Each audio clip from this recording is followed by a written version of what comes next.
Olá, irmãos, graça e paz, tudo bem com vocês? Esse daqui é o vídeo mais atual sobre o assunto da Casa de Israel. Significa que a igreja, ela vem de uma história lá do Antigo Testamento, ela vem da Casa de Israel, de um plano que Deus planejou lá no Antigo Testamento, passou para o Novo e está no nosso tempo. Esse é o vídeo mais atual, de 2022, e eu tenho bastante vídeo falando sobre isso e quero retomar os assuntos sobre a Casa de Israel. Será que a igreja não faz parte da Casa de Israel? Ou seja, ela não é o Israel espiritual de Deus, como muitos dizem? Bom, esse não pode ser um vídeo onde eu vou explicar a doutrina lá da sua origem, vindo de Abraão, porque começa lá em Abraão, com as promessas feitas a Abraão, Isaac, Jacó, as 12 tribos, e explicar tudo. Não vai ser um vídeo para esse propósito. Eu já fiz vídeos assim lá no Japão, voltei a fazer aqui no Brasil, só que eu quero retomar esses estudos, refazê-los para iniciantes, para médios, para avançados, e é num vídeo só que eu acredito que eu vou ter capacidade para explicar num vídeo, tanto para iniciante, como para médios, como para avançados. Qualquer pessoa pode compreender. Se ela tiver um bom senso, se ela tiver um coração ensinável, se ela tiver sabedoria para poder ter conhecimento e adquirir entendimento do Senhor, então ela vai encontrar o temor do Senhor. Tá bom? Vamos começar com Romanos 9, verso 22 até o 26. E daqui a gente cria os links. Os textos eu vou pôr para vocês aí na tela. Presta atenção.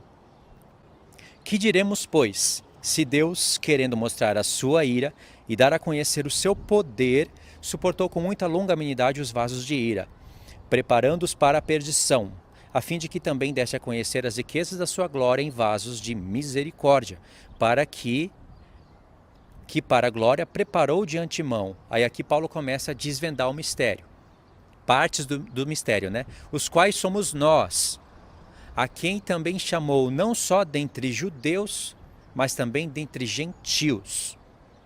Aí vem a base do apóstolo Paulo, que é o profeta Oséias. É uma das bases. Ele resumiu todo o profeta, ele pegou ali um texto principal do capítulo 1, um do capítulo 2, fez uma soma em Oséias 9 e Oséias 13, que eu vou mostrar aqui para vocês, e colocou tudo num texto. Incrível. E o Espírito Santo esperava, para provar aos nossos corações, que nós fizéssemos os links, para entender o pensamento do apóstolo Paulo. Porque aqui ele está explicando o mistério de Israel.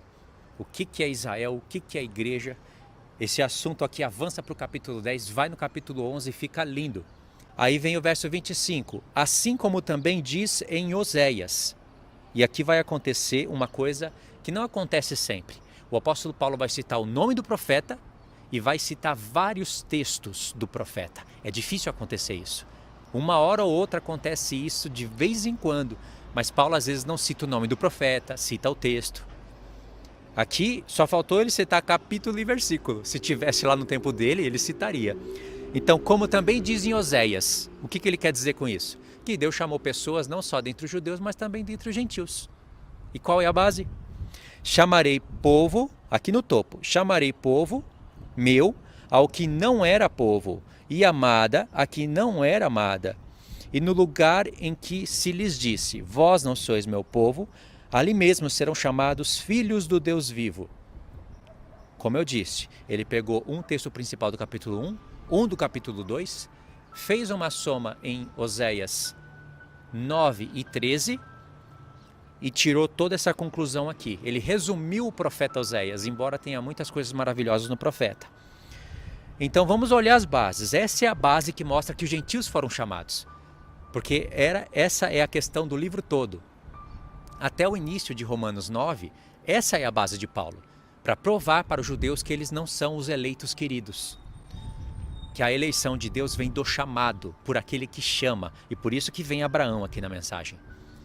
Os judeus se acham os eleitos queridos, e aí Paulo quer reprovar essa ideia, falando que os gentios fazem parte também do mistério, que não é algo novo, não é uma nova mensagem. Deus não rejeitou o seu povo, Deus não rejeitou as promessas, Ele não está anulando a lei. Esse é um assunto que vem desde o capítulo 2. Por isso que Paulo vem explicando o que é lei, o que é graça, o que é fé, sempre respondendo os judeus que estão fazendo questionamentos. Essa é a mensagem principal do livro. Só que quando chega aqui no capítulo 9, 10 e 11, o caldo engrossa. As coisas ficam lindas. E só quem estuda os profetas que vão poder compreender isso. Então presta atenção no texto que vai estar linkado aqui pra gente. Já está, irmãos, aqui pra gente num aplicativo, talvez numa Bíblia, já tem as referências. É que a maioria das pessoas não buscam referências. Elas estudam livros, elas não comparam as coisas que o apóstolo Paulo está falando com as dos profetas, e por isso elas ficam perdidas, realmente. Então, vê se esse link aqui não é exato, e vê se o Espírito Santo não estava despertando em nós uma luz aqui, para a gente entender realmente o que é o Evangelho de Cristo, o que é a igreja, o que é mistério do Evangelho, porque isso faz parte do mistério do Evangelho. Paulo vai falar isso em Romanos 11, a partir do 25. Eu não quero que vocês ignorem esse mistério. É o mistério do Evangelho. Lá em Romanos 16, ele fala que isso, tudo que ele está falando, faz parte do mistério do Evangelho que foi anunciado aos profetas. Romanos 16, verso 25 ao 27. Verso 25. Assim como também diz em Oséias, chamarei povo ao que não era meu povo, e amada a que não era amada. Olha a referência que está aqui no topo. Oséias 2, verso 23. Se você for ler essa referência, olha o que você encontra. Oséias 2, verso 23. Semearei Israel para mim na terra e compadecer-me-ei da desfavorecida, que é não mais misericórdia. E a não meu povo direi, tu és meu povo. Ele dirá, tu és meu Deus. Eu não vou fazer isso nesse vídeo agora, mas se vocês forem ler o capítulo 1, vocês vão perceber que Deus pediu para Oséias ter 3 filhos. Esses 3 filhos têm 3 nomes proféticos, que são coisas que Deus iria fazer na casa de Israel naquele tempo e no futuro de Israel, que incluiria a igreja dentro da casa de Israel. Então o filho chama Yitzrael, que é Deus semeia. O outro filho se chama Loami, que é não meu povo, e Lo-Ruxamá, que é não mais misericórdia. Vou mostrar isso para vocês resumidamente. Então, aqui está um texto que no profeta o Senhor está falando para a casa de Israel, não para a casa de Judá. Havia uma divisão no reino aqui que o próprio Senhor causou, para que através dessa divisão ele criasse um mistério para chamar os gentios. Ele abriu essa porta através das 10 tribos para chamar os gentios. Entendeu? Não é à toa que Paulo pegou um texto de Oséias 2, que foi aplicado para a casa de Israel, e aplicou para a igreja em Romanos 9. Esse é o link. O outro link ainda em Romanos 9, verso 25, que essa é a parte mais difícil de entender. Nós vimos essa, aqui no topo. Assim como diz em Oséias, chamarei povo ao que não era meu povo, e amada a que não era amada. Nós vimos essa parte, a primeira, chamarei povo a que não era meu povo. Deus falou para a casa de Israel, vocês não são mais meu povo.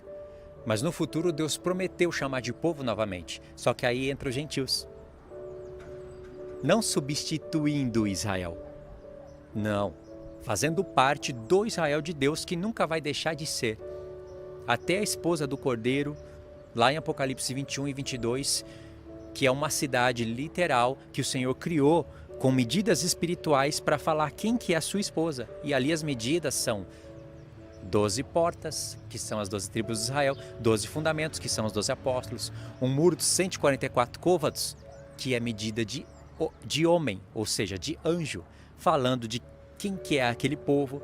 E tudo reflete na igreja, e você vê que são coisas de Israel, mostrando que a igreja é Israel, só que é o Israel da nova aliança, o Israel segundo o Espírito, como Paulo fala. Esses termos, Israel segundo a carne, Israel segundo o Espírito, tem nas cartas de Paulo. Coríntios, Gálatas, é só você procurar que você encontra. Eu já até falei isso no canal e várias vezes ainda. Aí essa parte que diz, chamarei amada a que não era amada, você não vai ter um texto lá em Oséias grudado assim, falando, chamarei amada a que não era amada. Vai ter escrito, chamarei povo que não era meu povo. Isso está em Oséias, como nós lemos, 2, ali verso 23, 24, 25, não lembro. Mas chamarei amada. Aqui não era amada. Eu vasculhei o profeta todo e não tem um texto falando assim. Mas vai ter uma parte lá em Oséias 9, se eu não estiver enganado, Deus falando, eu não os amarei, e falando para Efraim. Aí você tem que pensar, por que Efraim? O que Efraim tem a ver com a casa de Israel? E tem tudo a ver. Não os amarei mais, mas lá em Oséias 13, Deus está falando, eu voluntariamente os amarei. Então o mesmo Efraim que foi rejeitado e que foi chamado de não amado, depois Deus fala que é amado. E aqui Paulo colocou junto, porque ele esperava que nós fôssemos ler o profeta Oséias. É um profeta pequeno, é um profeta que cria mistérios, que se correlaciona com outros profetas e principalmente com o livro da lei. Então, Paulo já fez aqui o suficiente para nós. Citou o nome do profeta e citou os textos principais. Ele fez um resumão para a gente. Porque, aliás, ele tinha vários outros assuntos para tratar na carta. Ele não está falando só de casa de Israel aqui. Ele está falando de um monte de coisas maravilhosas. E aí vem o verso 26. E no lugar em que se lhes disse, vós não sois meu povo, ali serão chamados filhos do Deus vivo. Aí você dá um toque aqui, na minha Bíblia, essa Bíblia ela faz essa conexão para a gente. E aqui tem uma referência. Quando tem, facilita. Quando não tem, você tem que lembrar com a mente. Se você lê os profetas, talvez você lembre. E aí aqui tem a referência. E a referência está aqui no topo, o primeiro. Oséias 1, verso 10. Veja que na mente de Paulo, ele pegou primeiro um texto de Oséias 2, fez uma conexão rápida, grudada, na mesma sequência, com Oséias 9 e 13, e depois ele pega um texto de Oséias 1. Ele não organizou, ele não fez Oséias 1, Oséias 2, Oséias 9 e 13. Ele fez assim algo meio aleatório dentro do profeta. É assim que está na sequência para a gente. Entendeu? E aqui você dá um clique, você vai lá no profeta, tá aqui. Eu não vou ler o profeta todo, o capítulo 1 todo, porque vai ficar grande, né, para esse vídeo. E aí no verso 10 diz, todavia, o número dos filhos de Israel será como a areia do mar. Essa expressão que está aqui de vermelhinho, você tem que procurar ela na Bíblia. A primeira vez que ela aparece é para Abraão. Deus falando para Abraão que a descendência dele se espalharia pelos 4 cantos da terra, seria como a areia do mar e como as estrelas do céu. Então a areia do mar tem uma porção de uma revelação, estrelas do céu tem outra porção de revelação. Nós fazemos parte dessas duas porções. A areia do mar e estrelas do céu. Estrelas do céu é no momento da ressurreição. Você pode viver a ressurreição de maneira antecipada, se você estiver vivo em Cristo, mas só vai se completar quando você ressuscitar. E aqui fala o número dos filhos de Israel, que não se pode medir e nem contar. Acontecerá que no lugar se lhes dizia, está faltando alguma coisinha aqui, né? No lugar que se lhes dizia, vós não sois meu povo, ou seja, nesse lugar que foi posta uma maldição, deixou de ser povo de Deus. Se lhes dirá, vós sois filhos do Deus vivo. Então no lugar de uma maldição entra uma bênção. E o Senhor Jesus já está mostrando essa bênção no Monte das Oliveiras. Quando ele usa esse termo aqui, o Senhor Jesus já está retirando aquela maldição que foi posto sobre Israel e agregando os gentios nessa bênção, de abençoar todas as famílias da terra. E o verso 11 completa a ideia. Paulo não colocou o verso 11 lá em Romanos, mas é um contexto imediato. E os filhos de Judá, uma casa. E os filhos de Israel, outra casa.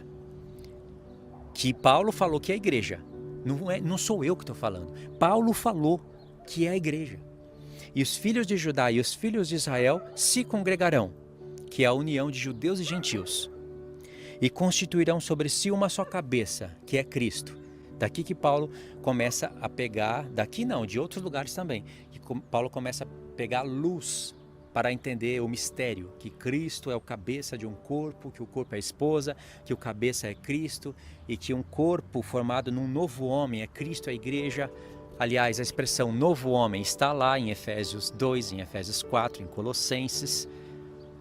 Essa expressão novo homem é Cristo formado na igreja e a igreja em Cristo, mas com o entendimento completo. Pode ver que quando aparece essa expressão novo homem, para nos revestirmos do novo homem e abandonar o velho, vai estar lá, conhecimento completo de Cristo. Se você não entende essas coisas que eu estou falando e ainda não tem esse conhecimento, o seu conhecimento de Cristo está incompleto. Não quer dizer que não será salvo por isso, mas com o conhecimento completo, você domina melhor as Escrituras, você ganha armas espirituais para quebrar sofismas, é o que Paulo fala em 2 Coríntios 10. Pré-tribulacionismo são sofismas que se levantam contra o entendimento de Deus. O Espírito de Deus está falando por Oséias. E os filhos de Judá e os filhos de Israel se congregarão, constituirão sobre si uma só cabeça e subirão da terra. Olha aqui a expressão, subirão da terra, porque grande é o dia de Jezrael. Esse nome aqui, Jezrael, assinalei aqui na tela para vocês. Ó, Deus semeia, Israel. É até um nome bem parecido com Israel. Israel e Israel tem essa conexão, só que um significa Israel, que tem várias revelações dentro desse nome, e o outro é Israel. Deus semeia. E por que Deus semeia? Aqui chama pra gente toda a história das festas. Chama, porque Deus semeia, Deus está semeando um povo na terra para vir chuva, derramamento do Espírito, vir o sol, Cristo nascendo como justiça e nós levantamos da terra como colheitas para ser entregue para Deus como primícias. Isso é dízimo. Entregues para Deus. Cristo as primícias daqueles que dormem. 1 Coríntios 15. Então esse link está feito. Não está feito? Fui eu que fiz? Não, eu só juntei uma coisa com a outra, comparando coisas espirituais com coisas espirituais ensinadas pelo Espírito. Paulo falou isso para os coríntios. Nós ensinamos o mistério do Evangelho como ministros de Cristo da Nova Aliança, comparando coisas espirituais com coisas espirituais ensinadas pelo Espírito. Que coisas são essas? Comparando lei com profetas, coisas espirituais, assuntos do Senhor. Comparando isso com aquilo, você chega num resultado, num cálculo. Compreenderam?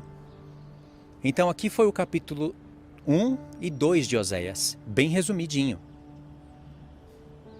Você lê o capítulo 1, você lê o capítulo 2 e você tem essa resolução. E aí, nesse gancho, se você fosse ler o capítulo 3 com essa ideia, você tem uma outra leitura do capítulo 3. E eu separei aqui para a gente ler.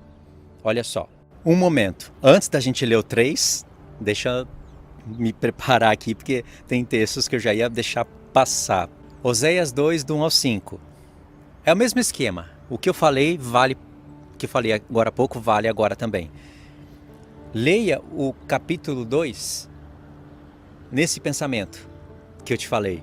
Você vai entender coisas que estavam bloqueadas são desbloqueadas. Olha só. Chamai a vosso irmão, meu povo, e a vossa irmã, favor. Veja que no capítulo 1, o Espírito Santo programou uma mensagem onde a casa de Israel não foi chamada mais de povo e não tinha mais misericórdia. Em algumas traduções está, não meu povo e desfavorecida. Mas Deus prometeu chamar de novo. E quando Deus promete chamar de novo, conectando Oséias com Isaías, com outros textos onde aparece o termo casa de Israel, você iria entender que a casa de Israel iria um dia retornar dentro do ministério da Nova Aliança, fazendo parte do mistério do Evangelho, e para essas vagas que foram abertas, Deus chamaria os gentios, fazendo parte de 10 tribos, não mais literais, mas espirituais, não mais num tabernáculo terrestre, mas celeste, não mais com festas literais, mas espirituais, não mais com uma circuncisão na carne, mas uma circuncisão no espírito. E olha o link, hein? Dentro de Romanos, onde tem todo esse mistério, em Romanos 15, verso 8, Paulo fala que Cristo foi feito ministro da circuncisão para cumprir as promessas feitas aos pais. Ou seja, ele nos circuncida pelo Espírito. E esse assunto da circuncisão no Espírito também está em Romanos 2. Veja, se tem tudo segundo a carne, tem que ter tudo segundo o Espírito. E aqui entra o maior perigo de todos. Não reconhecendo tudo isso que eu estou falando, provavelmente a pessoa não aceita a mensagem do deserto. E a mensagem do deserto é a mensagem que faz nações restar. É a mensagem que desbloqueia os nossos olhos para nós enxergarmos todo esse sistema maligno. É a mensagem que faz com que a igreja reste até o fim, cuidando das nações. Se você acompanha os meus vídeos, entende tudo o que eu estou falando, e para algumas pessoas isso já é até coisa passada, entendeu? Para mim nunca é passado, para mim sempre é presente. As nações estarão aprendendo isso no milênio. E depois que as nações que restarem aprenderem isso no milênio, elas vão ensinar para os seus filhos. Elas têm que entender plenamente o porquê que elas restaram como nações restantes. O porquê que elas não foram destruídas. Por que elas restaram? E por que elas restaram com corpos ainda naturais? Viverão mais, viverão no mundo que é um paraíso, onde a justiça será estabelecida na hora do pecado, não terão pecados como nesse mundo aqui, não terão mortes como nesse mundo aqui, mas ainda haverá pecado uma hora ou outra, haverá morte uma hora ou outra. Isso durante 1000 anos, um reinado de justiça, paz e alegria. Elas aprenderão o porquê de tudo, o porquê que elas não foram transformadas. Aprenderão a justiça do Senhor, aprenderão porque outras nações não restaram. E ensinarão seus filhos. E tudo isso já vai ser ensinado para elas no deserto, onde não haverá mais Instagram, não haverá mais YouTube, não haverá mais redes sociais, não haverá mais trabalhos para tomar o nosso tempo. Elas aprenderão. E muitas delas, no deserto, terão a oportunidade de fazer parte de sacerdotes. E podem ser glorificadas no dia 1260. No final da grande tribulação. E outras podem ser reprovadas. Esse é o grande mistério do Evangelho, a grande justiça de Deus. Ele é justo em tudo o que faz. Até o fim, ele dá chance para as pessoas. Claro que dentro da grande tribulação as coisas mudam um pouco. Não vai ser como agora. Mas ainda haverá chances. Pessoas passarem de um lugar para o outro, pessoas podem serem reprovadas, podem até apostatar, e de fato acontecerá. Não é apenas uma suposição, uma hipótese. Os profetas mostram isso para a gente. Então, entendeu? Olha agora, o Senhor, depois que programou tudo isso, Ele está falando conosco aqui. Ele fala conosco através de uma camada, de um portal que Ele abriu, que está fechado para outros, Ele abre para os que estudam e querem aprender. Leia isso agora comigo. Chamai a vosso irmão, meu povo, e a vossa irmã, favor. Deus está falando para alguém chamar alguém, não é? Chamar para quê? E qual é a mensagem? Verso 2. Repreendei vossa mãe, repreendei-a, porque ela não é minha mulher, e eu não sou seu marido, para que ela afaste as suas prostituições de sua presença e os seus adultérios de entre os seus seios, para que eu não a deixe despida e a ponha como no dia em que nasceu, e a torne semelhante a um deserto, e a faça como terra seca, e a mate a sede. E não me compadeça dos seus filhos, embora Deus falou, vou me compadecer, mas se não se arrepender, Ele não vai se compadecer. Porque os seus filhos são filhos de prostituições, pois sua mãe, nossa mãe, se prostituiu, aquela que os concebeu, ouve-se torpemente, porque diz, irei atrás dos meus amantes, que me dão o meu pão, a minha água, a minha lã, o meu linho, o meu óleo, as minhas bebidas. E aqui, até o verso 14, o Senhor vai falar tudo o que Ele há de fazer sobre a casa de Israel, ou seja, nações. Nações, não é mais aqui casa de Israel. No tempo da nova aliança não existe mais tribos. Tribo de Simeão, tribo de Levi ainda existe, porque a casa de Judá é constituída por alguns levitas e pela tribo de Benjamim. A casa de Judá é isso, é principalmente tribo de Judá e tribo de Benjamim unificadas e alguns levitas. Alguns levitas ficam com Judá, outros levitas ficam com a casa de Israel. Isso quando as duas casas foram separadas por Deus e estavam ali ainda, em Samaria e em Judá, no norte e no sul, sem mistura. Depois a casa de Israel é entregue completamente entre as nações. Elas vão para cativeiros, são 2 ou 3 cativeiros. Judá também vai, mas eles retornam. Edificam o templo, lá no livro de Esdras e Neemias, com as profecias de Zacarias e Ageu. Edificam o templo. Deus aproveita aquele momento para criar uma mensagem para o futuro, para nós, uma mensagem espiritual, mas foi feita lá literal. Edificam o templo, eles inauguram o templo, fazem numa inauguração da festa das trombetas, dia da expiação e tabernáculos, algo profético, mas eles fizeram lá literalmente. E ali fica provado para todos que os judeus retornaram, edificaram o templo, restauraram, embora ali ainda naquele tempo muitos estavam teimosos. Você pode ver que Esdras e Neemias sofrem na mão do povo. O livro de Neemias acaba de maneira bem dramática, acaba bem semelhante a 2 Coríntios. Lê lá, 2 Coríntios 10, 11, 12 e 13. Fica bem dramático.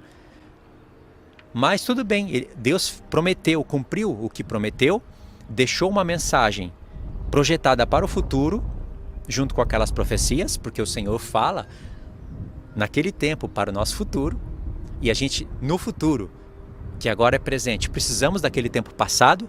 O Senhor é atemporal, é uma coisa linda as profecias. E aí depois de tudo, ficou visível para todos que não tinha a casa de Israel ali com eles. De fato, a casa de Israel foi rejeitada. Deus abateu ele pelas palavras dos profetas. Nós vamos ler aqui esse texto. Pelos profetas Deus derrubou, foi uma profecia. Deus já até coloca coisas que não aconteceram como se já tivesse acontecido. Isaías 1. Isaías e Osés profetizaram juntos, no mesmo tempo, e muitas das profecias deles são semelhantes. Isaías também fala de Efraim, de casa de Israel, só que Oséias fala coisas que Isaías não falou, e fala com mais precisão para nós. Por isso que Paulo usou mais Oséias do que Isaías em Romanos. E aí, pelos profetas, Deus abate o povo. Deus profetizou por Oséias que a casa de Israel iria ser rejeitada, mas passou muito tempo, veio Jeremias, veio Ezequiel, veio o cativeiro, veio Daniel. Daniel intercedeu pela casa de Israel. Pode ler lá em Daniel 9, ele intercedeu e orou, porque Daniel sabia que a casa de Israel haveria de retornar. Ele só não conhecia os grandes mistérios, que os gentios fariam parte dessa casa de Israel e retornariam numa programação toda de nova aliança. Mas Daniel sabia que a casa de Israel ia retornar e orou por ela. Então depois disso depois de 70 anos de cativeiro, vem a libertação do povo da Babilônia. Voltaram, edificaram e ali ficou visível para todos. A casa de Israel foi de fato rejeitada, até chegar o tempo de Cristo e ele chamar a casa de Israel de novo. Ou seja, chamar os gentios. E Paulo foi usado para dar cumprimento a esse mistério. Ele fala isso. Eu fui chamado para dar pleno cumprimento à palavra de Deus. E ele ensinou muitas coisas. Então aqui o Senhor está falando para nós. Para nós repreendermos os nossos irmãos. Quem são os nossos irmãos? Ele já falou. É o meu povo e a minha favorecida. Aqueles que Deus desejou ter misericórdia. Mas Deus agora quer que eles tirem as prostituições do meio deles. E repreenda Israel, a nossa mãe. Deus está falando comigo aqui, com você. Presta atenção, de novo, a leitura, porque eu parei para contar a história, né? Chamai vosso irmão, meu povo, e vossa irmã, favor. Se essa mensagem não for para mim e para você, é para quem? Para Israel? Nem fecha a conta aqui. Repreendei vossa mãe, é Israel, nós somos filhos de Israel. Eu sei que Paulo fala que nossa mãe está no céu, é a Nova Jerusalém. Da nova aliança, nós somos filhos dela, sim, mas lembra, repreendei vossa mãe, aquela que está em adultério. Aqui a mensagem está falando para o povo de Israel. Existe Israel, de fato, está lá na terra de Israel. Não existiu durante muito tempo, mas Deus fez eles retornarem para lá, como Deus prometeu que iria fazer. E eles devem ser repreendidos. Por isso, aqui nesse capítulo, vai entrar a história das 2 testemunhas, que vão profetizar aonde? Lá. 2 testemunhas, para quem tem uma visão bem rasa das coisas, para quem enxerga as coisas estando com o pé em 1000 côvados, é apenas o espírito de Moisés e Elias, 2 profetas que retornarão. Isso para os sensatos. para alguém que ainda é sensato, que interpreta tudo na literalidade, mas está de acordo ali com o que está escrito. Não pode se interpretar tudo na literalidade, principalmente Apocalipse 11. De cara o Senhor já nos mostra que vários assuntos ali devem ser convertidos a assuntos espirituais. Mas tem pessoas que criam outras doutrinas ali, de maneira que colocam duas testemunhas como Elias e Enoque, aí vão bagunçando tudo, né? Mas para quem interpreta a profecia, estando nadando num rio de 4.000 côvados, e mais ainda 5.000, 6.000 côvados para chegar a 7.000, esses sabem que duas testemunhas não fala apenas de dois homens, e sim do espírito de Moisés e de Elias, que são enviados sobre judeus e gentios. E por uma grande porção de judeus e gentios profetizarão em Jerusalém. Os que forem capacitados para isso e que aceitarem o seu destino, que devem morrer pelo Senhor. É uma proposta que o Senhor faz com o seu povo. Ele não obriga ninguém. Ele faz proposta. Tem pessoas que o seu contexto de vida se encaixará em um contexto de pregar em Jerusalém. Terão poder, terão sinais, mas também terão que dar a vida pelo Senhor. E eles darão. Tem pessoas que não se enquadram nesse contexto. A característica dela é de anunciar a mensagem e conduzir pessoas para o deserto e lá continuar guiando o povo. Ambos serão provados. Deus não obriga nem um lado e nem o outro. E tem pessoas que não irão nem para o deserto e nem para Jerusalém. Elas ficarão perdidas nas nações. Mesmo assim, o Senhor ainda dá uma chance. Elas vão morrer. Elas vão passar fome, vão passar sede, porque elas não vão poder comprar e nem vender. Elas não vão pôr a marca da besta e elas vão morrer. Morrer como morrem mendigos na rua. Mas mendigos que almejam o céu. Mendigos que querem as coisas do alto. É uma realidade bíblica, difícil de fazer as pessoas enxergarem, mas é. Em Apocalipse 7 fala que tem pessoas que vieram da grande tribulação, que passaram fome, que passaram sede, que receberam o ardor do sol. Ou seja, essas pessoas não tinham casa, não tinham comida, não tinham bebida, choraram. Elas não restaram até o fim. Elas não foram profetizar em Jerusalém. Ou muitas foram, mas tem pessoas que vieram ali da grande tribulação. Entendeu? Então o Senhor está falando conosco aqui, para repreender o nosso irmão, a nossa irmã e a nossa mãe. Jesus fala, os meus irmãos, as minhas irmãs, a minha mãe são aqueles que ouvem a minha palavra e cumprem. Então, embora o Senhor tenha dado essa oportunidade de misericórdia e estender essa misericórdia a povos, línguas e nações, chamando eles para fazer parte dos eleitos, dos sacerdotes, ainda tem que tirar as prostituições, as várias. Aí o Senhor fala do aperto que vai colocar na casa de Israel aqui. Até ela compreender as coisas. Se você avança até o verso 14, presta atenção agora. Olha que link maravilhoso. Portanto, eis que eu a trairei e a levarei para o deserto e lhe falarei ao coração. Quem vai ser atraído? Aquela que estava sendo repreendida por um povo que tem luz. Aqueles que estavam recebendo instruções. Muitos vão dar ouvidos, muitos vão entender. Então Deus fala, eu vou atrair essas pessoas para o deserto. E lhe falarei ao coração. A partir daqui é um link direto com Apocalipse 12. Aquela mulher vestida do sol, com uma coroa de 12 estrelas na cabeça, com a lua debaixo dos pés. Não é somente Israel. Pode ver, ninguém pode negar que Oséias 2, a partir do verso 14, está linkado com Apocalipse 12. Deus está levando pessoas para o deserto. E tem dezenas de textos onde Deus fala que vai levar o povo para o deserto das nações.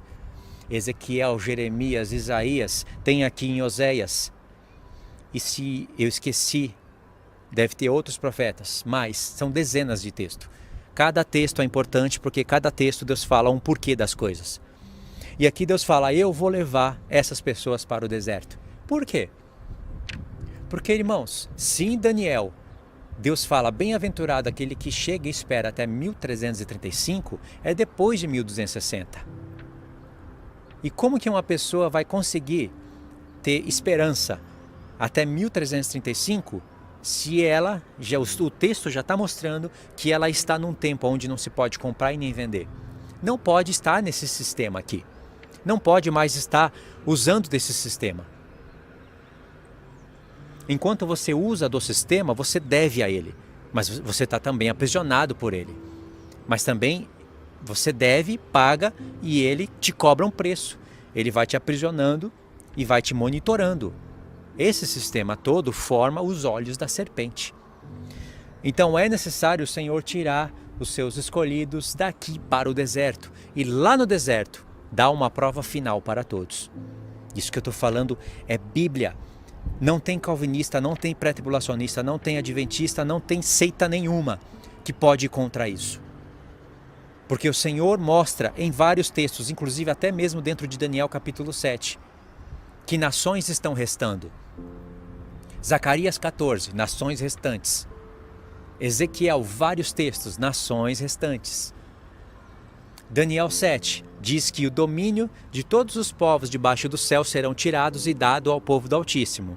E o que o Senhor acrescenta? E todos os domínios debaixo do céu lhes obedecerão. Tá vendo? Os domínios debaixo do céu que estão obedecendo o povo do Altíssimo foram os mesmos que perderam o domínio, mas estão prestando obediência a um povo superior. É o maior servirá ao menor, são nações que restam. Nações passarão desse mundo para o outro, e isso só é possível se elas ouvirem a palavra, forem recrutadas como testemunho e irem para o deserto. Lá em Mateus 24, o Senhor Jesus fala, esse evangelho, o que ele prega, será pregado para todas as nações, para testemunho.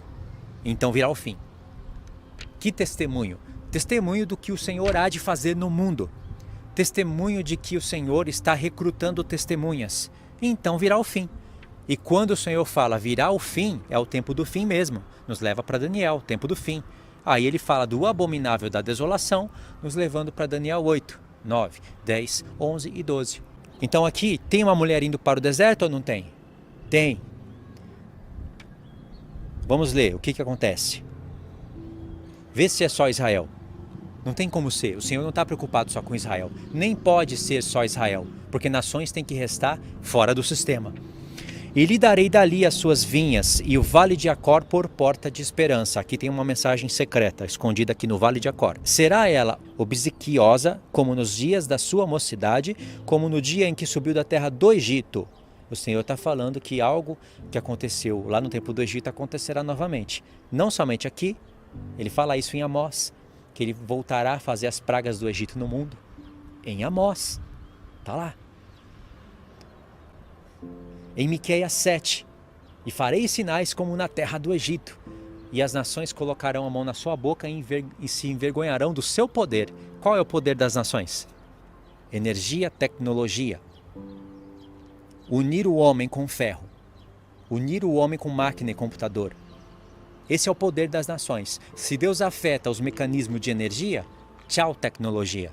E se Deus afeta a tecnologia, Deus praticamente fura os dois olhos da serpente. Mete o olho assim, no olho da serpente. Ela não vê mais nada. Não pode fazer mais nada. Verso 16. Naquele dia, diz o Senhor, ela me chamará meu marido e já não me chamará meu Baal. Da sua boca tirarei os nomes dos Baalins e não mais se lembrará desses nomes. Naquele dia, farei a favor dela aliança com as bestas feras do campo, com as aves do céu, com os répteis da terra, e tirarei desta o arco, a espada, a guerra, e farei o meu povo repousar em segurança. Deus está falando aqui que os cavalos, arco, espada, todas essas coisas, arco, espada, balança, bestas feras do campo, não cavalgarão mais pelo milênio. Os cavalos sempre cavalgaram desde a fundação do mundo. Lá em Ezequiel, os cavalos já estavam cavalgando. E o último cavalgar deles será dentro da última semana, trazendo um juízo final. Depois disso, depois da última semana, nunca mais os cavalos irão cavalgar. Só depois dos 1000 anos. E Deus faz aliança com os animais da terra. Coisa linda será isso. Aliança com o leão, aliança com animais ferozes, aliança com todos os animais. Nenhum animal mais matará outro animal, nem matará o homem, nem o homem o animal, a não ser para outros propósitos. Não vai matar como se mata hoje, para colocar carne no açougue e você ir lá comprar, encher o bucho de carne e ficar intoxicado. Não é isso. Verso 19. Desposar-te-ei comigo para sempre. Aqui a igreja está fora disso? Não. Desposar-te-ei comigo em justiça, e em juízo, e em benignidade, e em misericórdias. Verso 20. Desposar-te-ei comigo em fidelidade, e conhecerás o Senhor. Naquele dia eu serei de novo essa palavra. Obsequioso, diz o Senhor, obsequioso aos céus, e este à terra, e a terra obsequiosa ao trigo, e ao vinho, e ao óleo, e estes a Deus semeia. Tudo isso daqui acontece literal? Deus está falando de uma grande produção dentro do milênio, mas você nunca pode esquecer do espiritual aqui. Deus está falando que derramará chuva do céu, o céu vai responder para a terra vai responder e vai dar os seus frutos, e aqui se cumpre o que está em Oséias 1, lá no último verso, que Paulo usou, e por isso que ele grudou um texto com o outro. Eu acredito que foi por isso, que nós se levantaríamos da terra, junto com os judeus, formando o Israel de Deus, porque grande é o dia que Deus semeia. Se levantar da terra é ressurreição. Verso 22. E a terra obsequiosa ao trigo, ao vinho, ao óleo, e esses a Deus semeia. Ou seja, Deus está explicando o que é Deus semeia. Compadecer-me-ei da desfavorecida, e a não meu povo direi, tu és meu povo. E ele dirá, tu és meu Deus. O que tinha na mente do apóstolo Paulo para ele pegar esse texto aqui e aplicar para a igreja lá em Romanos 9? Ele pode desconectar isso? Não pode. E aí, com essa mente, você parte para o capítulo 3 e você tem algo magnífico também. Presta atenção. Disse-me o Senhor, vai outra vez, ama uma mulher amada de seu amigo e adúltera, como o Senhor ama os filhos de Israel, embora eles olhem para outros deuses e amem bolos de passa. Aqui o Senhor está fazendo uma comparação entre Oséias amando uma mulher adúltera e Deus amando Israel. Aí você pode ler isso pensando somente em Israel. Você não vai ter nem vontade de ler isso daqui, porque vai parecer uma história passada. Fora que você não vai entender as conexões do Espírito se não tiver essa mente desbloqueada. Mas se tiver a mente desbloqueada, você sai do capítulo 2 com condições de interpretar o que o Senhor vai falar aqui no 3.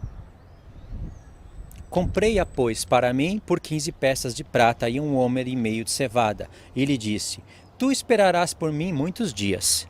Não te prostituirás, nem serás de outro homem, assim também eu esperarei por ti.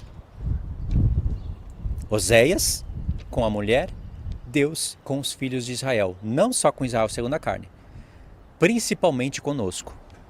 Porque os filhos de Israel ficarão muitos dias sem rei, sem príncipe, sem sacrifício, sem coluna, sem estola sacerdotal ou sem ídolos do lar. Depois tornarão os filhos de Israel e buscarão ao Senhor seu Deus e a Davi, seu rei. E nos últimos dias, olha que Davi já tinha morrido aqui, é uma alusão a Cristo. E nos últimos dias, tremendo, se aproximarão do Senhor e da sua bondade. Como que se cumpre essa profecia? Ela se cumpre em 2 ciclos. Tem profecias que se cumprem em 3, em 4 ciclos, sem que um ciclo anule o outro. São camadas de revelação. Eu já tenho falado muito disso no canal. Primeiro ciclo. Os filhos de Israel ficarão muitos dias sem sacerdote, sem rei, sem estola sacerdotal, sem sacrifícios. E não se prostituirão. E nos últimos dias, eles voltarão para Deus e buscarão a Davi e a Deus. Pode ver, os últimos dias começaram lá no tempo de Cristo e dos apóstolos. Começou ali. E eles começaram a voltar para Cristo. E não se prostituem. Os filhos de Israel, aqueles que hão de ser salvos, eles não vão se prostituir. Eles vão se arrepender de todas as suas prostituições. Como foi falado no capítulo 2. Até aqueles que vão fazer parte da aliança e vão ter adultérios ainda, vão ter prostituições, Deus vai estar alertando eles, para eles se afastarem disso. Tudo isso está na conta aqui. Esse é um primeiro ciclo. Mas só que ainda, depois que Cristo vem, o templo estava de pé. Veja, o templo estava de pé. Depois, quando Cristo morre, lá na cruz, o véu se rasga de alto a baixo, e o Senhor ainda permite que haja ali um tempo de templo, 40 anos mais, para que o povo conhecesse ali o que é transição de alianças. Mas depois de 40 anos, o templo é destruído e acabou. Aí vem o segundo ciclo e o final, onde os filhos de Israel, nos últimos dias, são os 2 últimos dias proféticos. Os primeiros dias está em Zacarias. Essa expressão primeiros dias e últimos dias tem na palavra de Deus. Só que a expressão últimos dias, ela é mais recorrente, muito mais recorrente. Assim também tem primeiros profetas e últimos profetas. Os primeiros dias, profeticamente, são os milênios 1, 2, 3 e 4. E os últimos dias são os milênios 5 e 6. E o 7º é o último, porque depois disso vem a eternidade. Então, a partir do 4º milênio, o Senhor faz uma conta. 1, 2, 3, preparando a gente para o 3º dia. Fazendo também uma conexão com a ressurreição de Cristo. Então, os últimos dias, estamos neles. Sem rei. Nós temos o nosso rei que é Cristo, mas ele ainda não é reconhecido como rei das nações.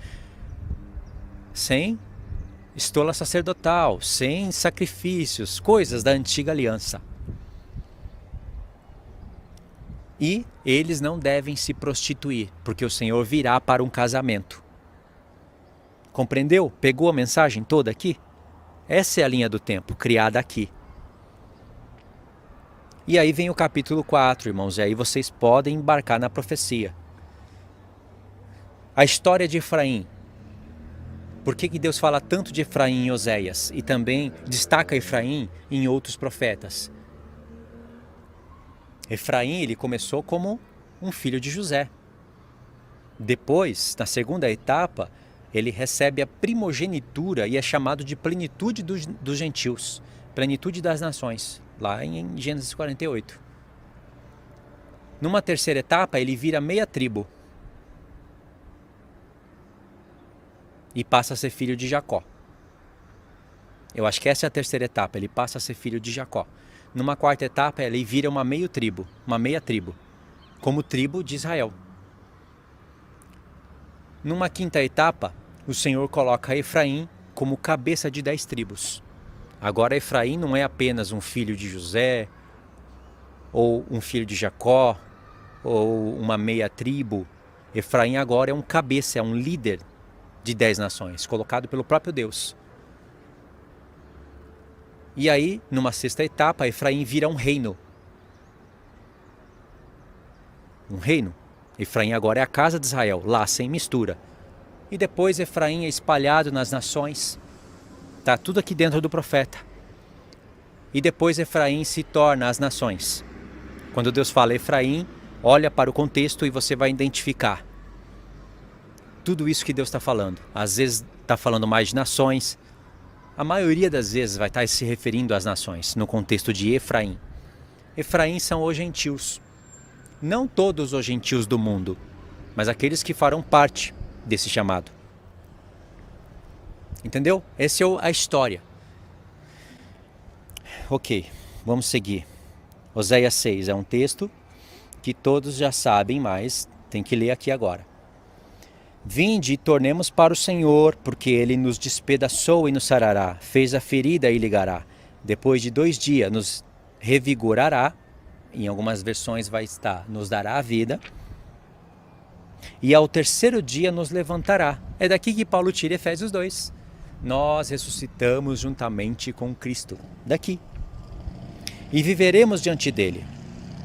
Logo após o Espírito Santo ter dito isso, ele acrescenta: conheçamos e prossigamos em conhecer ao Senhor, Porque sem prosseguimento, você não conhece isso. Conhecer o Senhor, muitos conhecem.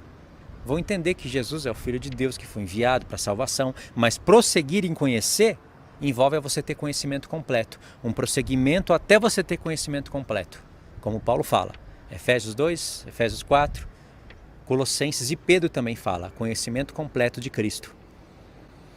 E aí fala, conheçamos e prossigamos em conhecer ao Senhor, como a alva, a sua vinda é certa. Ele descerá sobre nós como chuva serôdia que rega a terra.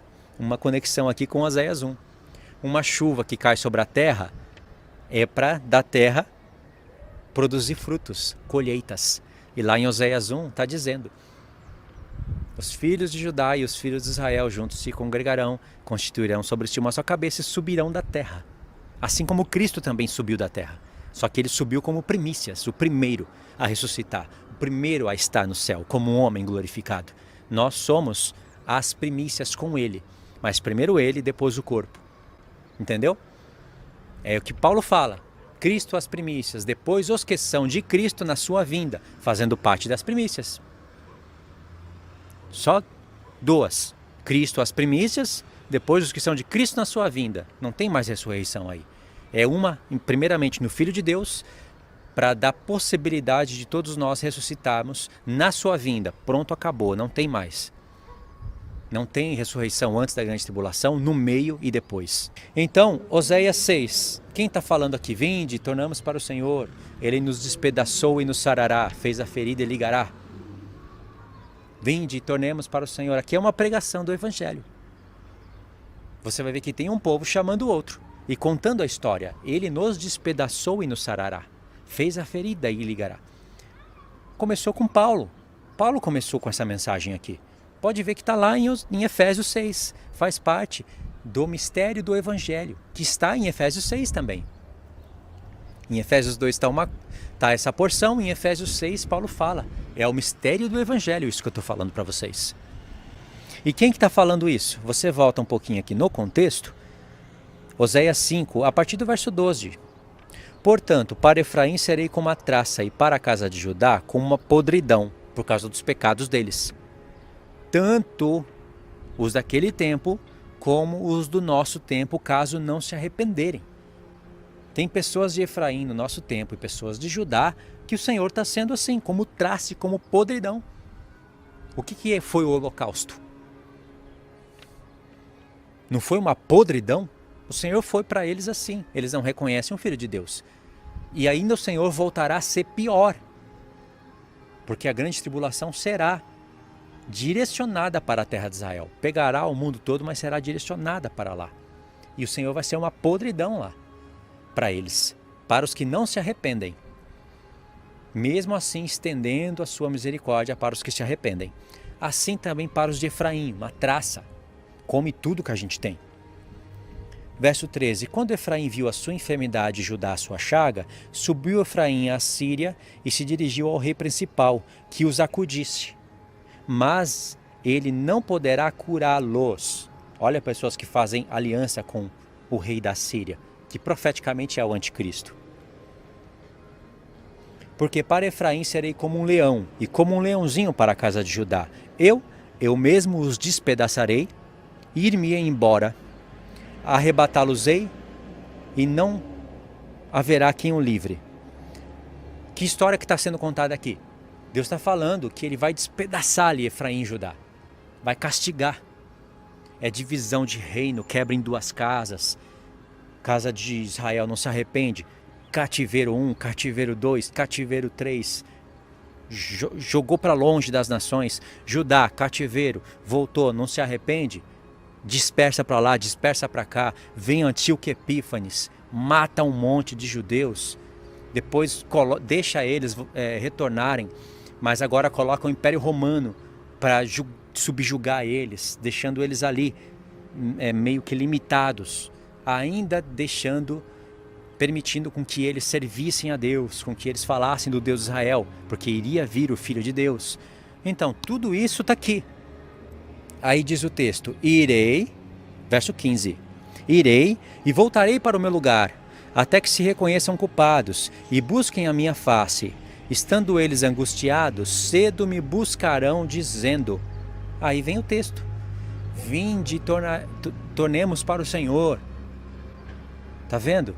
Cristo veio primeiro, deu a mensagem para os seus apóstolos, levantou Paulo com uma luz maior do que as dos outros para explicar esse mistério. Pedro também foi usado grandemente para falar disso, mas Paulo foi direcionado, foi escolhido para ser mestre dos gentios. Então o Senhor fala, irei e voltarei para o meu lugar, morte e ressurreição. Ele vem, aonde é o lugar dele? O lugar dele é no trono, mas ele disse que ia sair de lá. Ele veio, se fez carne, se fez homem, pregou, sofreu, morreu, ressuscitou e voltou para o lugar dele. E ele fala que quando ele voltasse, pessoas iriam buscar a face dele, reconhecendo a sua culpa. E aí vem a mensagem do Evangelho, em Oséias 6, a partir do 1. E ela vem seguindo, irmãos, tomando um contexto lindo, maravilhoso. Aí, verso 3. Conhecemos e prossigamos em conhecer ao Senhor. Como a alva, a sua vinda é certa. Ele descerá sobre nós como a chuva serôdia, essas são as últimas, que rega a terra para colher os seus frutos. Verso 4. Que te farei, ó Efraim? Que te farei, ó Judá? Está vendo? Ele está tratando com judeus e gentios. Porque o vosso amor é como a nuvem da manhã e o orvalho que cedo passa. O que tem a ver Efraim e Judá aqui com o contexto? O que eu acabei de explicar. Mas isso pode ser totalmente travado para quem não conhece esse mistério. E aí olha essa expressão. Orvalho que cedo passa, como a nuvem da manhã e o orvalho que cedo passa. Olha só, separei aqui 2 textos para a gente. Oséias 13, do 1 ao 3. Quando falava Efraim, havia tremor, foi exaltado em Israel, mas ele se fez culpado no tocante a Baal e morreu. Agora pecam mais e mais, e da sua prata fazem imagens de fundição, ídolos segundo o seu conceito, toda obra de artífices, e dizem, sacrificai a eles. Isso está falando só para o tempo de lá? Não, está falando para o nosso tempo também. É só converter ídolos, deuses, só converter para o nosso tempo. Paulo faz essas conversões, se espalha pelas suas cartas. Homens até beijam bezerros. Os bezerros, os 2 bezerros de ouro lá que Jeroboão fez, eles estão no nosso meio. Verso 3. Por isso serão como a nuvem da manhã e como o orvalho que cedo passa. A mesma expressão. Deus falou para eles, o amor de vocês é como a nuvem da manhã e como o orvalho que cedo passa. Passa logo, mas também vocês serão assim, como a nuvem da manhã e como o orvalho que cedo passa. Logo passarão. Estão falando aqui, a previsão é daqueles que adoram ídolos, fazem bezerros de ouro. Os seus ídolos hoje são vários, né? Vários, eu não vou citar aqui para não me perder. A Igreja Católica, Protestantismo, tem pessoas que acabaram levantando ídolos no seu coração, como diz vários profetas, né? Ezequiel em destaque, levantam ídolos no seu coração. Como palha que se lança da eira e como fumaça que sai de uma janela. Tá vendo essa expressão? Olha o verso 7, no mesmo capítulo, do 7 ao 9. Sou, pois, para eles como um leão, como um leopardo, espeito no caminho, como ursa roubada de seus filhos, eu os atacarei e lhes romperei a envoltura de coração, e como leão ali os devorarei, as feras do campo os despedaçarão. Aqui tem 4 tipos de animais, que são lá de Daniel. Deus está falando que vai afligir os rebeldes com Babilônia, com Pérsia, com Grécia e com a besta terrível, que não é somente Roma. Quando chega na besta terrível, nas bestas feras do campo, aí já tem toda a história ali no 4º animal. Porque Deus amplia a história em Daniel e tem a amplificação disso em Apocalipse, né, onde ele junta todas as bestas em uma fera. Verso 9. A tua ruína, ó Israel, vem de ti, e só de mim o teu socorro. Verso 14. Mesmo capítulo, mesma ideia. Leão, urso, leopardo, besta terrível. Deus não falou em ordem, mas ele falou os 4. Que ele aflige os rebeldes. Já está profetizando até o tempo do fim. E olha o verso 14. No mesmo capítulo, contexto imediato. Eu os remirei do poder do inferno. A palavra aqui é Sheol. Da morte, do poder da morte. Eu os resgatarei da morte. Onde estão, ó morte, as tuas pragas? Onde está, ó inferno, a sua destruição? Deus está falando para quem aqui? Eu os remirei do poder da morte. Verso 12. As iniquidades de Efraim estão atadas juntas e o seu pecado armazenado. Dores de parturiente lhe virão. Ele é filho insensato, porque é tempo e não sai a luz, ao abrir-se a madre. Mas Deus fala, eu vou remir eles do poder do Sheol. Aqui Deus está falando de judeus? Não está. Veja que não pode ser apenas para uma tribo. O mistério aqui evoluiu. Efraim já não é mais aqui um filho de José. É alguém que tem a promessa de ser plenitude dos gentios. E que passa a ser filho de Jacó para entrar no meio das tribos. E que depois se torna um reino. E se torna nações. E depois de nações se tornam nações convertidas. Que passam pelo nosso tempo e chega cada um em um determinado ponto, morre e vai para o Sheol. Só que se morrer em Cristo, Deus liberta essas pessoas do Sheol. Porque Cristo morreu, ressuscitou e ele tem a chave, as chaves do inferno e da morte e do inferno. As chaves da morte significa que a morte não prende mais ele. E as chaves do inferno, que é o Sheol, que significa que ele tem o poder de tirar de lá quem ele quer. Apocalipse 1. Duas chaves. Morte e Sheol. Morte é o estado que você morre, é o estado que de vivo você passa a estar morto, mas ainda o seu espírito, a sua alma, está presa num local. E o Sheol é o local. Deus vai tirar as pessoas de lá. E vai chegar um dia que não vai ter mais necessidade de haver esse local, o Sheol. E aí ele vai jogar isso no lago de fogo, depois dos 1000 anos. Tá vendo? E isso daqui nos leva para onde? Você lembrou de alguma coisa? Sem eu ler aqui, sem mostrar nada. Lembrou de alguma carta de Paulo? Tá aqui, verso 14. Vou clicar na referência. Olha a referência, aqui no topo.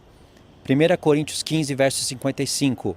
No verso 50, Paulo fala: Isto afirmo, irmãos, que carne e sangue não podem herdar o reino de Deus, nem a corrupção herdar a incorrupção. Eis que vos digo um mistério. É o mistério do Evangelho. É o mistério que fala da morte e da ressurreição de Cristo e de todos os efeitos que a morte e a ressurreição produzem nos homens. Nem todos dormiremos, mas transformados seremos todos. Paulo já está falando que pessoas vão ficar vivas até o fim. Nós, igreja, vivas até o fim. Não até o início de grande tribulação. O profeta Daniel mostra que pessoas estão vivas até o fim, nações restantes até o fim. Como que as nações vão restar sem ninguém para orientá-las? No momento, no abrir e fechar de olhos ao ressoar da última trombeta, e a trombeta soará, os mortos ressuscitarão incorruptíveis e seremos transformados. Aí ele vai falar o verso 53 que é necessário que isso aconteça, e no 54 ele vai falar, completar a ideia, o porquê que é necessário isso acontecer. E aqui, ó, a parte B. Então, se cumprirá a palavra que está escrita. Olha a base dele para falar de um mistério de transformação de corpos, de pessoas que não morrem e são transformadas, de pessoas que morrem e ressuscitam, de uma última trombeta. Tudo faz parte do mistério. A palavra que está escrita: tragada foi a morte pela vitória. Onde está, ó morte, a tua vitória? Onde está, ó morte, o teu aguilhão? Aí você clica na referência aqui e ela te volta para Oséias 13, aonde você sabe que está falando de Efraim, também de Judá, é claro, mas aqui está direcionada, a mensagem está inclinada mais para Efraim. Entendeu? Tá vendo? Paulo fala de mistério em Efésios 2, em Efésios 3 ele fala que discorria acerca de um mistério. E lá em Efésios 2 ele fala de judeus e gentios, ele nos direciona para Oséias, mostrando que os gentios fazem parte da casa de Israel. Em Romanos 9, Paulo está explicando as mesmas coisas, e lá em Romanos 11 ele fala: não quero que vocês se tornem ignorantes para esse mistério. que veio o endurecimento a Israel, e aí ele fala Israel direcionando a terra de Israel, até que haja entrado a plenitude das nações. E esse termo, plenitude das nações, está lá em Gênesis 48, quando Jacó cruzou as mãos e colocou o direito de primogenitura sobre Efraim, falando, Efraim será como peixes no meio da terra, peixes que serão pescados, será a plenitude das nações. Pegou o plano? Está tudo aqui. Aonde Paulo fala de mistério, esse ponto está relacionado. Foi falada a ressurreição, chamou de mistério e a mensagem cai aqui em Efraim, na casa de Israel. E aí, faz um link aqui. Vamos ler Oséias 14. Oséias 14, para finalizar. A partir do verso 4. Curarei a sua infidelidade, eu de mim mesmo os amarei, porque a minha ira se apartou deles. Aqui Deus está falando, eu de mim mesmo os amarei, está falando para Israel. Eu os amarei. Alguém está sendo chamada de amada aqui. Você sabe que é Israel. Mas agora leia Oséias 9. Antes de continuar lendo Oséias 14, vamos ler Oséias 9 a partir do verso 13. Efraim, como planejei, seria como Tiro, plantado num lugar aprazível, mas Efraim levará seus filhos ao matador. Dai-lhes, ó Senhor, que lhes dará? Dá-lhes um ventre estéril e seios secos.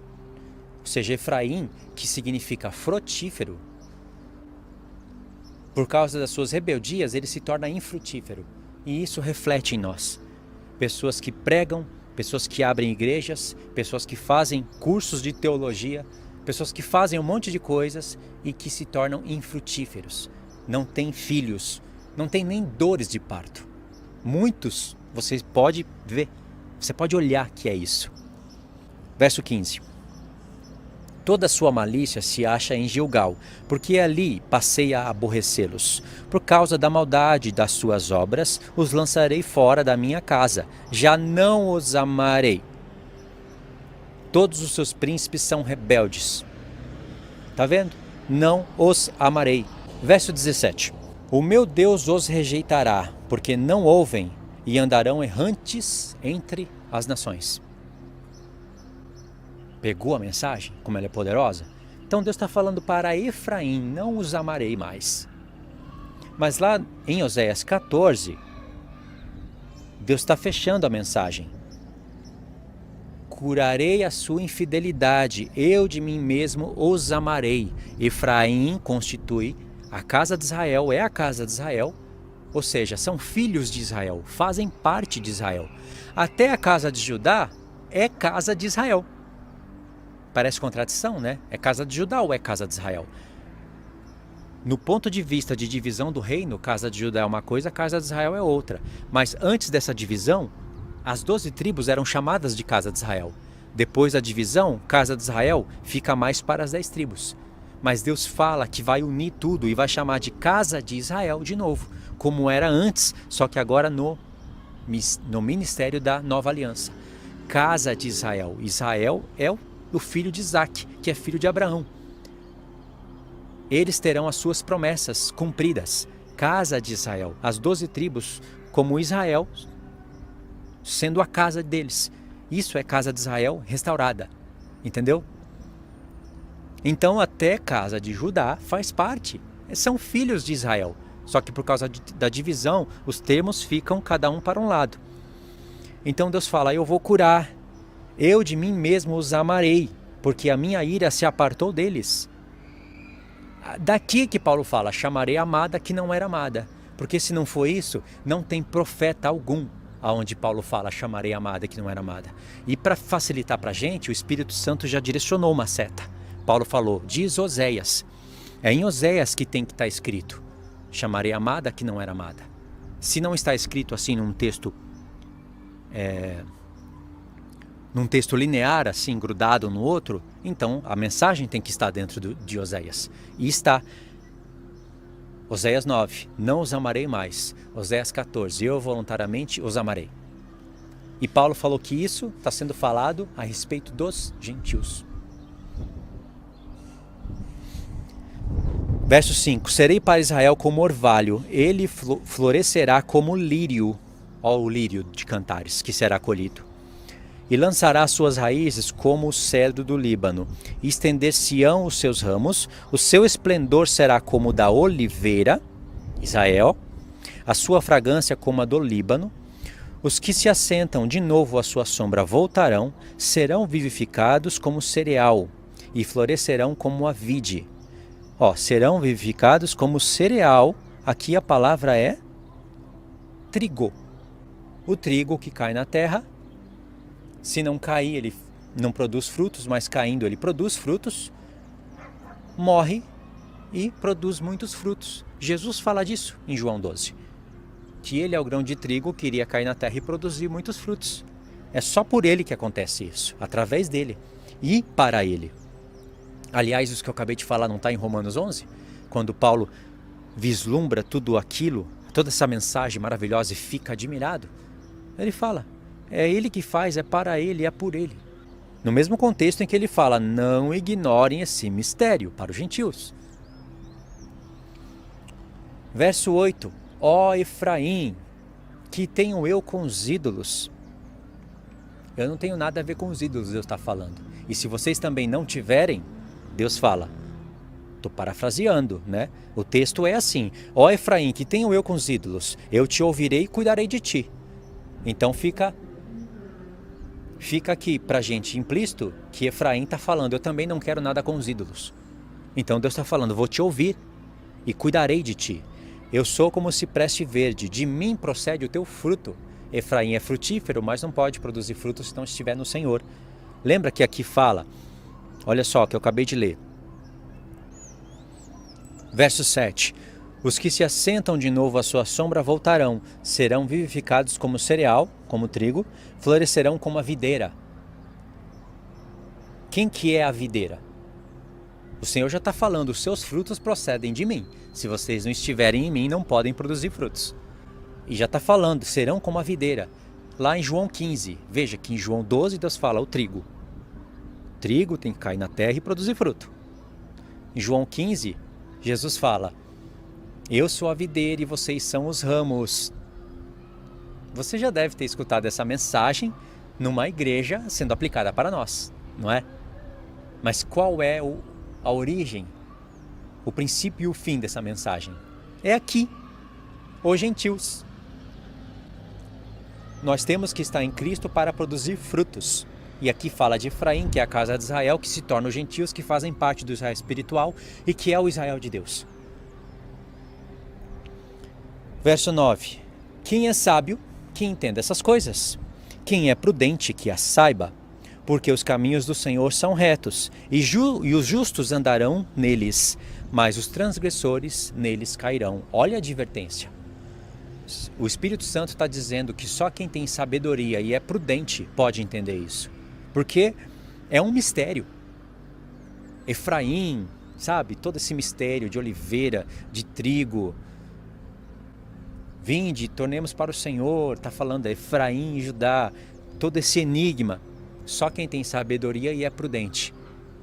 E o que a palavra fala sobre os sábios e os loucos? Os prudentes e os nécios? Porque aqui você tem a mensagem das 10 virgens. Aqui você tem os sábios, os prudentes e os tolos e os nécios. Quem é sábio, que entenda essas coisas. Quem é prudente, que as saiba. Porque os caminhos do Senhor são retos, os justos andarão neles, mas os transgressores neles cairão. Não está dizendo que quem não conhece essa mensagem são transgressores e vão cair. Está dizendo que quem conhece essa mensagem é sábio e prudente e pode se tornar luz que não se apaga na grande tribulação. Agora, os tolos podem ter as suas lâmpadas apagadas no escuro. Não sabem o que fazer, não entenderam a mensagem do deserto, o que nós falamos em Oséias 2, não entendeu a questão do sistema, não sabe nem o que fazer. Ou seja, não é nem grande tribulação, não é nem começo disso. E elas ficam desesperadas. Não querem nem saber dessas coisas aqui, não tem nem ouvidos para isso. O que vocês acham que vai acontecer no tempo da grande tribulação? Elas não teve sabedoria e prudência para estudar, entender e ensinar. não vão ter motivação. O pensamento dela será o tempo todo: preciso trabalhar, comprar e vender, trabalhar, comer e beber. Elas se renderão, cairão nos caminhos dos injustos. Isso é o que está contido em todo o texto. Uma mensagem como essa, bem trabalhada, bem entendida e bem praticada, pode ser o portal para você entrar na vida. Entendeu? Num contexto de grande tribulação. Pessoas que não conheceram isso nas gerações passadas e morreram, vai depender de como elas morreram. Foram salvas, se morreram no Senhor. Tá bom, irmãos? Eu vou fechar a mensagem aqui. Essa mensagem fecha todo o estudo. Essa é a mensagem da casa de Israel. Alguém pode ir contra isso? Não pode. Alguém que tem um pouco de bom senso, usa pelo menos 10% da sua mente, não tem como anular uma coisa dessa. Agora, pessoas de coração duro, dispostas a sustentar doutrinas humanas, nem sequer ouvirão. Compartilha esse vídeo. Compartilha. Faça perguntas. Fala: olha, eu assisti esse vídeo aqui, fiquei curioso. O que você acha? Compartilha com quem tem sabedoria. Com quem você acha que tem sabedoria. Veja as explicações.